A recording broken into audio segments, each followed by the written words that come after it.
David? Mike, David Moore, Dallas Morning News. You talked before about how you don't pay much attention. The season really begins after Thanksgiving. Mm-hmm. With that in mind, how do you feel about where your team is positioned and how you're playing right now and its overall health? Well, really focused on this next home game. I mean, it's we got enough to really knuckle down on because of the schedule we're on. Obviously we're sitting here on Sunday afternoon. It's Wednesday in our book, so just really staying on top of what's in front of us. We're completing this 3 games in 14-day quest. Once we get past this, get this victory, we'll have a chance for the players to have a couple of days off and get ready for the third semester. Clarence Hill, Star Telegram. Were you with curses, some of your injured guys? Yeah, I think JK looks good. He's going to practice probably half the reps today. I anticipate him having a good chance of playing this week. We talked about the big games with all the other guys, but Hankins with, I guess, multiple sacks or game ball winner. It was a game ball. Hank was a defensive game ball winner. I thought he played extremely well. Is that just an example of everybody eating? I mean, obviously a lot of attention on Michael, but so many other guys getting a chance to make plays. Oh, definitely. I mean, you get tied to something. I mean, Mike is always going to draw so much attention, and I think, but really, I mean, you just give Jonathan a lot of credit. I mean, you're talking about a very seasoned, smart, instinctive football player. I mean, he's been great for our younger players too. So, Hank sees the game very well, and I think it's just him taking advantage of his opportunities and showing you what he can do. So, obviously played extremely well. Like Todd Archer with ESPN, the run game the last 3 weeks, have you found something, or is it just a matter, just the success that Production? you guys have? Yeah. Yeah, definitely. I think the production is where it needs to be. I think just like anything, the continuity and the run blocking unit and the pass protection unit, it starts with those 5 guys up front. Tony and the running backs are doing a good job with their course discipline and taking advantage of the clean looks they're getting. But, I think a lot of, our success, these past 5 or 6 weeks, I think it's like anything. It starts with that offensive line. And with Tony in particular, is he just feeling better about, when you move from the number 2 to the big chair, so to speak, does it take a little while to get comfortable with that? Or?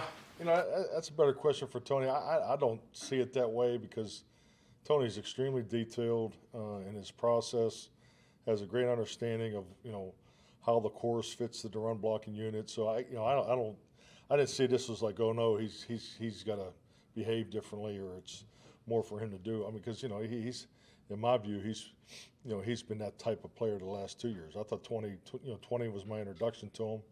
Obviously very impressed, but 21 and 22. I thought Tony played really well, and it's just been, this is how these seasons go. I mean, it all has to come together, and when it does, it's you have production. So we got to keep building off this production that we've established here in the last 5 weeks or so. Michael Gelkin, Dallas Morning News. Have you seen any in-season improvement from the receivers in terms of after the 2.3 initial seconds on the play? And if so, what's been the stride? Well, to me, it's above the 2.3. It's coached just like below the 2.3. So we actually had some clips today, and it's something you always work on. And I think a big thing for us is, and this is one of those components of the game of football, because as you get into this point of the season, you're not practicing as much. You don't have the competitive drills as much versus defense, because we would, in a normal week, would compete against the defense on Wednesday and Thursday in a 2-minute drill. So, you tend to lose some of those types of drills, but you just got to keep emphasizing it. But yeah, I think our players are doing it as a whole football team, and if you want to highlight the receivers, absolutely. As a whole, we're doing a better job playing above the 2.3 because there's a lot of production there.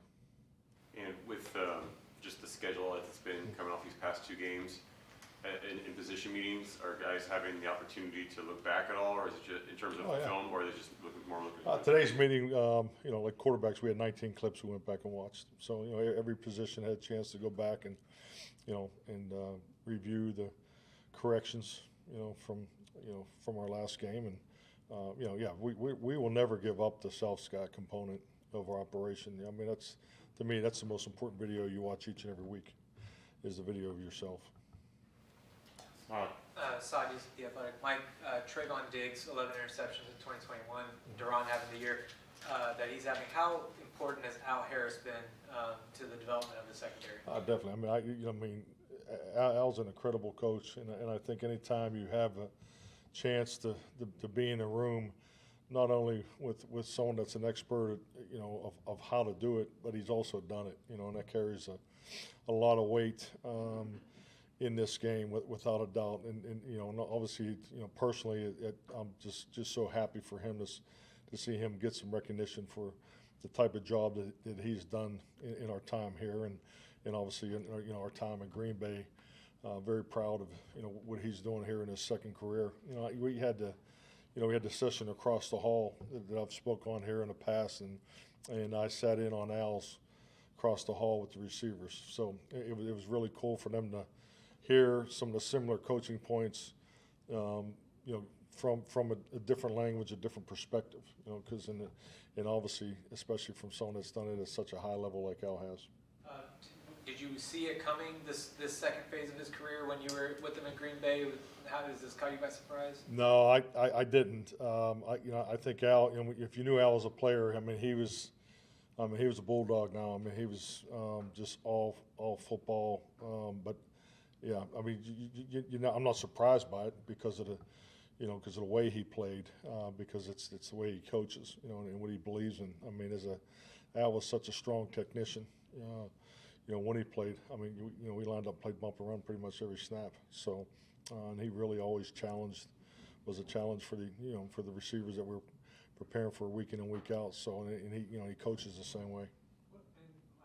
With the Dan Quinn's scheme system, what allows him to have such a plug and play, contingency plan? For example, Marquise Bell, the way he's done it, Micah played off the ball when Leighton went out.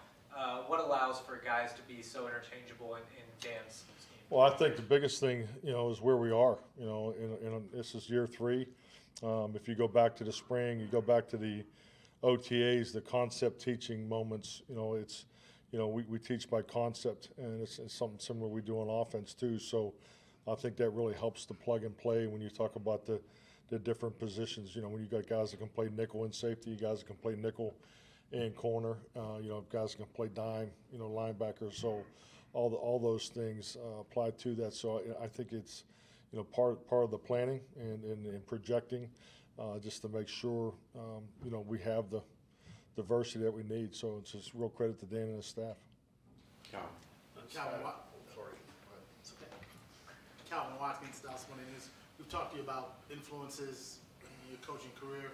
You look at Dan Quinn, how much you think he was, looking at it from afar, he was influenced from what he did in Seattle to get to where he is right now? Oh, I think he definitely has influences from Seattle.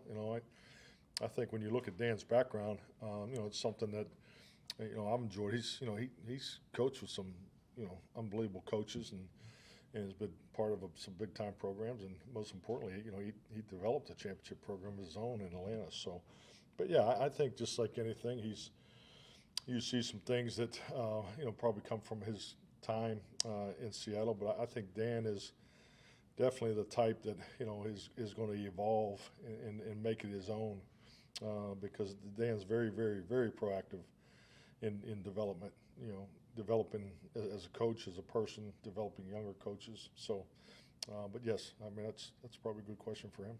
What does it say about him and his scheme that it's flexible? Because some coaches, it's my scheme and I'm not changing. Well, he is like, I'm going to be flexible because look at the personnel I have. Oh no, yeah, it's grown. I would not say we're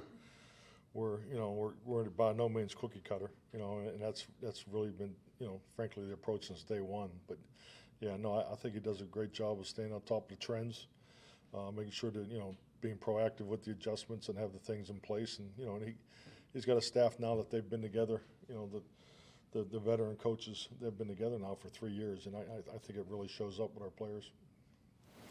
Skylar Dixon with the AP. I think you alluded to this a little bit earlier, but with the mini break coming, and this is where you set the trimester break, how much do you think that helps kind of fight the human nature to maybe peek around the corner at that Philly game?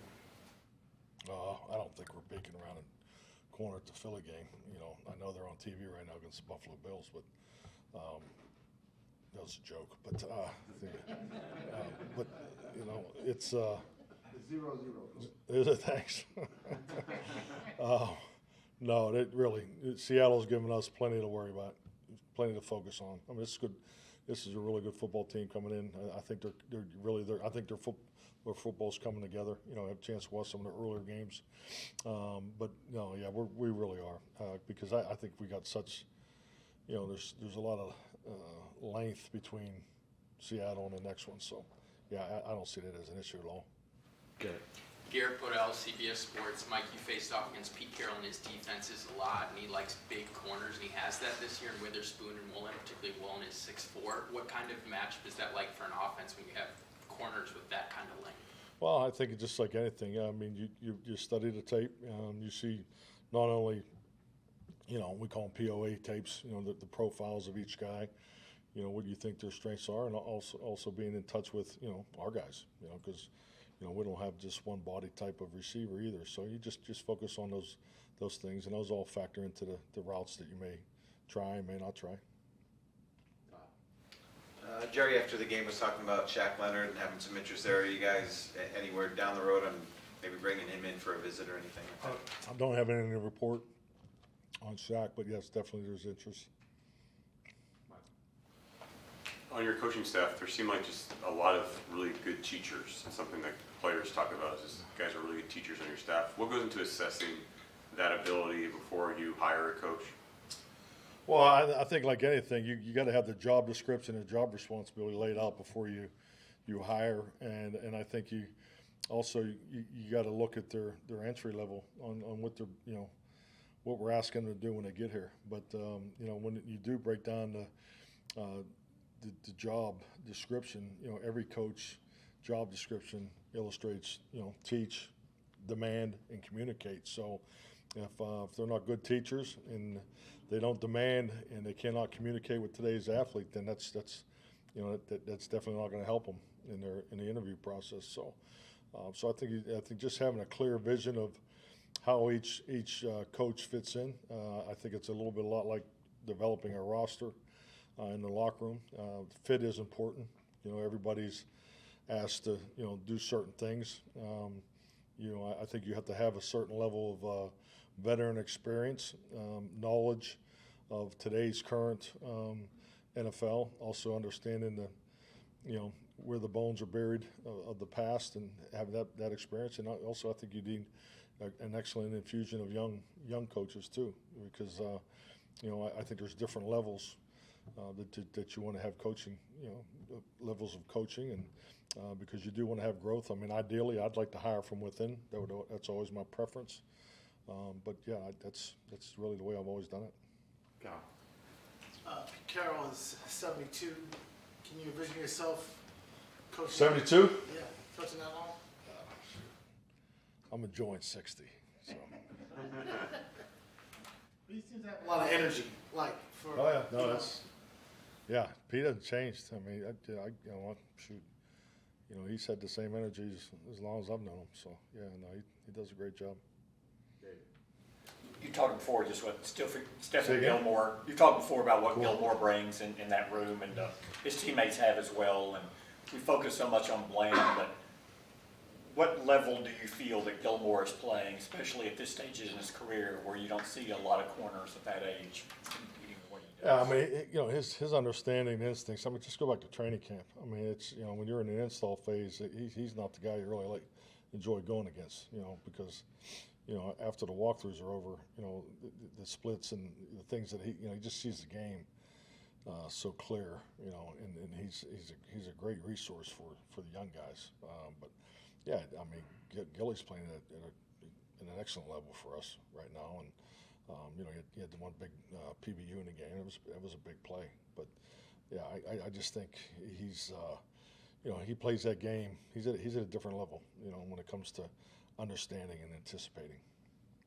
Is that a guy at that age? I mean, like you say, the recognition, and is that what allows, especially at that position, to maybe play a little longer than some others when you have that recognition? I think it's really probably any position. I mean, when you have that that level of understanding and instinct and awareness, I mean, it definitely helps you to play as long as you probably want, or get into these later years.